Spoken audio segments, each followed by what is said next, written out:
Stockholm has been burning its waste for quite some time, and also recovering energy from the waste incineration.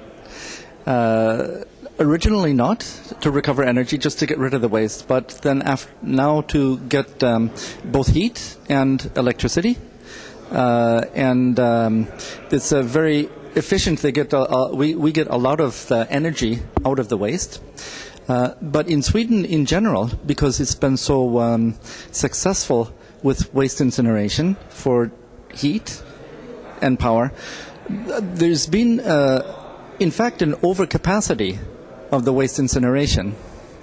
So that sometimes the local communities who've built their own waste incineration facilities will try and compete with each other for the waste, or even import it from other countries.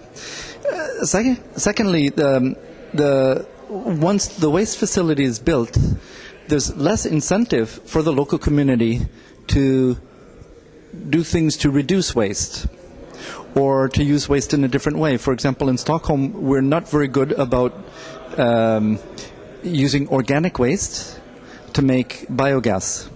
We're behind other communities on that. So once a waste incineration plant is built, it can reduce the incentive to find better ways of waste management, because if you look at the EU waste hierarchy, reducing waste is the best, recycling, to make use of the resources, etc., and is generally preferable to incinerating the waste. But if it's going to be burnt, then it's good to use the energy. And the best way to use the energy is through combined heat and power, both to make electricity and to use the heat. And of course, there are like more modern waste incineration facilities that have substantially less emissions of different things that you don't want in the environment than the older facilities.